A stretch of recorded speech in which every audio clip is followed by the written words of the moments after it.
Rīgas domē šonedēļ notika Rīgas Tehniskās universitātes inženierekonomikas fakultātes, būvu uzņēmējdarbības un nekustamā īpašuma ekonomikas un vadīšanas katedras studentu prakses atskaites seminārs Skats no malas. Studentu prakse noritēja Rīgas pašvaldības nama apsaimniekotājas, Sijā Kurzemes nama apsaimniekotājs struktūru vienībās, un studenti atskaitījās par savu darba pieredzi un secinājumiem. Tādās nama apsaimniekošanas jomās kā apsaimniekošanas maksa, ūdens starpības un mājas energoefektivitāte. Viņi arī tagad pastāstīs, ko viņi darīja par šo visu periodu, bet galvenais, ka studenti, kad prezentēs savu redzējumu, ko viņi darīja Kurzemes nama apsaimniekotājs, viņi arī veica konkrētu darbu, viņi šeit atbildēs uz jautājumiem, un galvenais, ka viņi varēs atbildēt uz šiem jautājumiem tieši nebaidoties no tā, ka viņi kādam pateiks pārāk skarbus vārdus, vai viņi pateiks to, ko nepatīk, pieņemsim, deputātiem, amatpersonam, jo studentiem ar viņu maksimalismu nav ko zaudēt. Studenti savu darbu bija darījuši cītīgi, un pasākums noteikti nebija formāls, jo gan nama apsaimniekotāji, gan arī Rīgas domas pārstāvi ar patiesu interesi klausījās jauniešu secinājumos par konstatētajām problēmām, trūkumiem un veidiem, kā tos varētu novērst. Šogad parāda saistības, tas ir, ko iedzīvotāji parādā nama apsaimniekotājiem, pārsniedz 2 miljonus latu. Šo parādu administrēšanu un kreditēšanu nama apsaimniekotājiem prasa liels līdzekļus. Šo parādu nosekšanai nama apsaimniekotājs ņem aizņēmumu bankām, un tieši bankas intereses sadārdzina šo maksu. Risinājums varētu būt tādas pašvaldības institūcijas izveide, kas spētu kreditēt pašvaldības apsaimniekotāji. Un iepriekš minēto, par ko runāja studenti, varētu risināt. Un šis risinājums, manuprāt, ir tāds, kad vajadzētu veidot, ko es esmu arī rosinājis, šo pašvaldības banku. Rīgas domē tāda praktiski kādu laiku atpakaļ bija. Viņa gan saucās citādāk, viņa saucās Rīgas domas norēķina kase. Un šī norēķina kase bija pietiekami efektīvs līdzeklis, lai varētu akumulēt līdzekļus, lai varētu viņus pārdalīt, lai varētu attiecīgi viņus izmantot. Šobrīd priekšlikums par Rīgas domas bankas izveidi ir saņēmis atbalstu no Latvijas bankas prezidenta un Finanšu kapitāla tirgus komisijas. Bankas izveidi nodrošinās Rīgas domas budžetā vismaz 50 miljonus gadā, ietaupot maksājumus, kurus Rīgas domas struktūra vienības un kapitāla sabiedrības maksā par banku pakalpojumiem. Es izvēlējos iet prakses Kurzemes namasaimnieko lielākoties tādēļ, kad Kurzemes namasaimnieks piedāvāja atalgojumu prakses laikā un arī sastapos ar neatsaucību no citiem uzņēmumiem.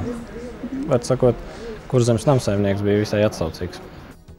Rudolfs secinājis, ka liela problēma apsaimniekošanas jomā ir iedzīvotāju neusticība un kūtrums, nevēlēšanās risināt problēmas. Šobrīd labāk dzīvo un mazāk maksā to māju iedzīvotāji, kas aktīvi sadarbojas ar apsaimniekotāju un kopā risina mājas problēmas. Bieži vien iedzīvotāji to nesaprot, ka tas saistās ar papildus izmaksām. Viņiem liekas, ka apsaimniekotājs jau tā ir bagāts un viņi maksā lielu naudu, kaut gan patiesībā apsaimniekotājs nav tāds briesmonis, kā izskatās no iedzīvotāju puses. Sēdēšana lekcijās un praktiskais darbs tagad – tā ir liela pieredze. To atzīst arī Staņislava Gintelaite.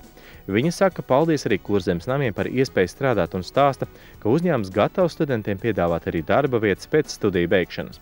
Staņislava pastiprināti pētījusi jautājumus par ūdens zudumiem, kā tos būtiski samazināt. Piedāvājums numur 1, un tas ir vislabākais, tas ir nomainīt ūdens skaitītājs uz C klasi, jo tas jau praksē ir novērots. Ja ir C klases skaitītājs, tad tā starpība ir ļoti minimāla. Un vienīgais, ja kaut kāda avārija notiek vai noplūde, bet tā tiešām ir ļoti minimāla, salīdzinot, kad bija 30–40% un tā krītās uz 7%. Bet cilvēki atkal nepiekrīt, jo pārsvarā jau nepiekrīt tieši tie, kur rīcība ir negodīga. Paldies par pievēršanos šai tēmai izteica Orvils Heniņš, Rīgas Kurzemes rajona izpilddirektors, īpaši uzsverot aktivitātes, kas tika veltītas ūdenszudumu samazināšanai. Nama apsaimniekošana kļūst arvien populārāka specialitāte, un Tehniskās universitātes būvu uzņēmējdarbības un nekustamā īpašuma ekonomikas pārvaldības institūta studiju programmas direktors saka paldies uzņēmumiem, kas ļauj studentiem pie sevis apgūt praktiskās lietas. Šī gadījumā vislielāko atbalstu ir izteikusi mums Kurzemes nama apsaimniekošanas uzņēmums, kur uzņēmums bija tik ļoti pretimnākošs, kad viņš pat piedāvāja 17 studentiem savas prakšu vietas. Kas šeit ir pozitīvs? Šeit ir pozitīvs tas, ka studenti ne tikai, kā lai saka, ir kā palīgi pašam uzņēmumam, bet viņi arī patiesībā tiek arī apmācīti. Semināra noslēgumā Kurzemes nama apsaimniekotājs nama apsaimniekošanas nodaļu pārstāvi pateicās studentiem par viņu ieguldījumu darbā, un uzņēmuma vadītājs Trupko kungs, pateicoties par sekmīgo prakses norisi, izteica gatavību arī nākošajā gadā atbalstīt Rīgas Tehniskās universitātes studentu prakses norises organizēšanu Sijā Kurzemes nama apsaimniekotājs.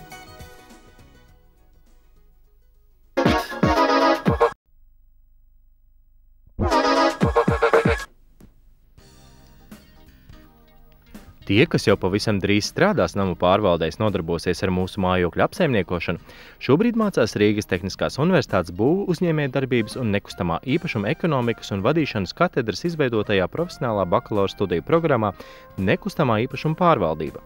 Te studenti var iegūt nekustamā īpašuma pārvaldnieka, ekonomistu un vērtētāju kvalifikāciju. Kopš 2007. gada katedra realizē arī profesionālā maģistra programmu būvu uzņēmējdarbības un nekustamā īpašuma vadīšanu. Sākumā par to, ko tad apgūst topošie bakalauri.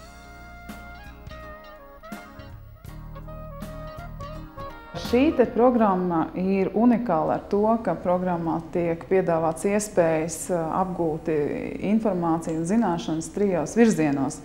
Nekustamā īpašuma apsaimniekošanā pārvaldīšanā, nekustamā īpašuma darījumu jomā un nekustamā īpašuma vērtēšanas jomā. Un visos šajos virzienos ir iespējams iegūt arī attiecīgo kvalifikāciju. Studiju ilgums šajās programmās ir 4 gadi. Studijas nodrošina pieredzējuši un kvalificēti speciālisti, ne tikai universitātes mācību spēki, bet arī darba tirgus labākie profesionāļi. Studenti visi ir arī nodrošināti ar labām prakšu vietām, ne tikai šeit Latvijā, bet arī ārvalstīs. Un visi par darbu tieši praksēs šīs laikos saņem arī atalgojumu, kas nemaz nav mazsvarīgi. Šogad būs unikāla situācija, kad studiju programmā ir izdalīts arī budžeta vietas. Sadarbība mums ir ar 3 nekustamā īpašuma asociācijām, kuras arī piedalās gan studiju programmu uzlabošanā, pilnveidošanā, attīstībā, gan arī realizācijā un, protams, arī prakšu vietu nodrošināšanā. Vienlaicīgi mums ir iespējams ne tikai tātad profesionālo pieredzi apgūt, bet arī nodarboties ar zinātni šajās jomās. Jo beidzoties studijām, studentiem ir iespēja turpināt studijas maģistra profesionālā studiju programmā, kas jau ir paplašināta, un tā ir skar arī būvniecība, tātad būvuzņēmējdarbības un nekustamā īpašuma vadīšana. Šajā programmā nav aizmirst arī strādājošie speciālisti un īpaša uzmanība veltīta tiem nozarē strādājošajiem, kuri izglītību ieguvuši vēl pirms Latvijas neatkarības atjaunošanas. Pretendenti ar iepriekšējo augstāko izglītību citā jomā var iegūt ne tikai profesionāla maģistra grādu, bet arī nekustamā īpašuma ekonomista kvalifikāciju. Jau šobrīd maģistrantūrā lielākoties studē cilvēki ar profesionālo pieredzi, un viņu vidējais vecums ir 30 līdz 50 gadi. Un liela interese ir no būvnieku un nekustamā īpašuma jomā strādājošo profesionālo asociāciju biedriem.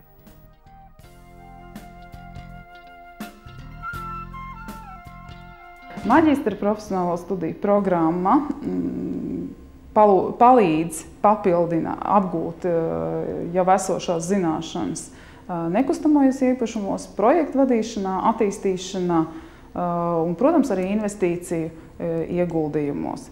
Pie tām investīciju ieguldījumi tiek apskatīti ne tikai šeit Latvijā, bet arī visā Eiropas Savienībā, un šeit pat pēdējais mums sadarbības līgums ir noslēgts arī ar Ameriku. Tā kā mūsu studenti pat brauks uz Ameriku, iziet šo praksi nekustamo īpašumu darījumu jomā.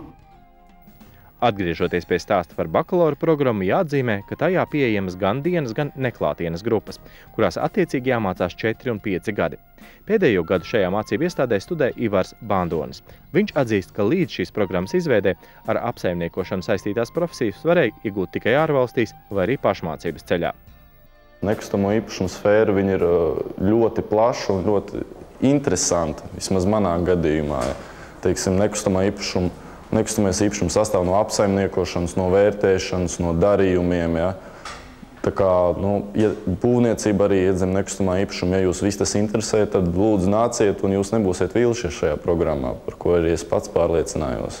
Es uzskatu, ka pasniedz ļoti labi, jo, ja pēc vidusskolas varēja tiešām justies kā tīnis, ja, tad ienākot šeit augstskolā ir pavisam cita uztvere, cits pavisam, liekas, ka tiešām tu esi pieaudzis cilvēks un daudz gudrāk, jo pasniedzēji ir ļoti, ļoti zinoši. Un viņi visu dod tiešām nevis tikai paņem, izlasi slaidu, bet viņi stāsta, kas arī dzīvē turpmāk noderēs. Es uzskatu, ka tas ir ļoti liels bonus. Evija ir pārliecināta, ka beidzot mācības šajā programmā atrast darbu nebūs problēma. Un tieši tā arī bijusi viena no galvenajām viņas motivācijām, kādēļ izvēlēts Rīgas Tehniskās Universitātes būvu uzņēmējdarbības un nekustamā īpašuma ekonomikas vadīšanas katedra. Mūsu studiju programmā šogad būs pirmais izlaidums, kuru absolvējas 80 cilvēki. Un, ja ir vēlme iegūt labas zināšanas, labas darba vietas, tad jaunieti laipni lūgti pie mums šo visu var apgūt.